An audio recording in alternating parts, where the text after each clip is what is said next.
do we create the best possible future? The world's leading transformation architect.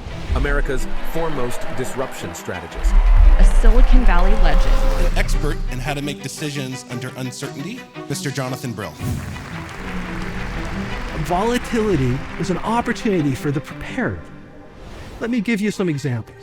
I help leaders in startups, the Secret Service, and the Fortune 50 to take advantage, to create, and to get ahead of radical change.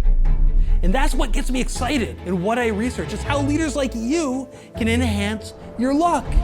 I take a look at the major socioeconomic and technology trends in the world, and I help figure out how to drive those down to strategy. When I was the global futurist at HP, we spent about 3 years and $15 million.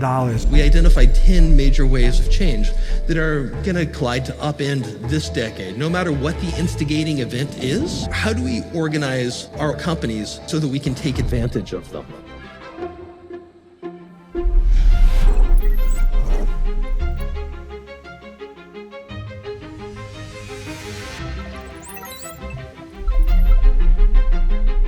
If we want more luck, first define what it is. Luck is that moment when probability, the roll of the dice, and the rules of the game collide to create an exceptional outcome.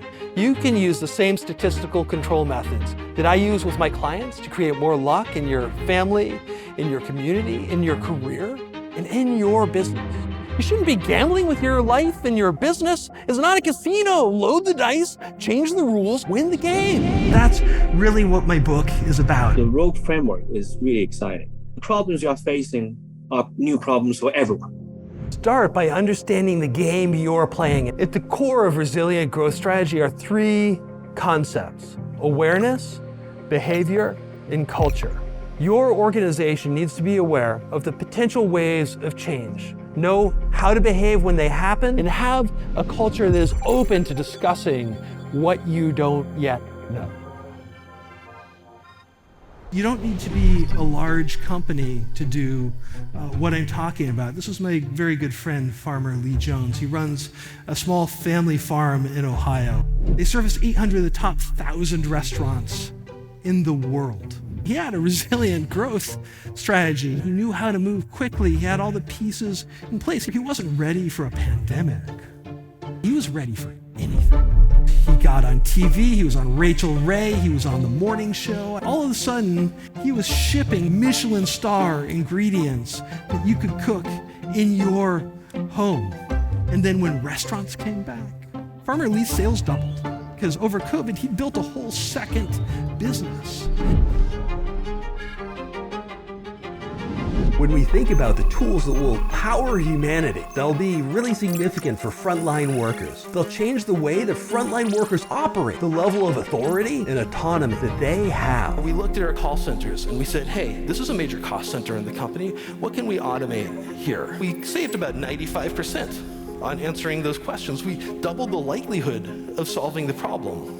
But there was a second order effect. By replacing the easy questions, we made it 40% harder for that person to get into our workforce. Trying to automate out people at the bottom of the income stack is a race to the bottom. That's not where the resource shortage is. That's not where your expenses are rising. Your expenses are rising at the top of the income stack. And people who are trying to manage others, apply expertise, do stakeholder interactions, do unpredictable work.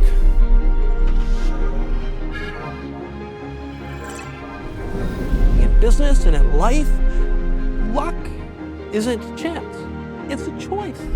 What does it mean to be human? How can we become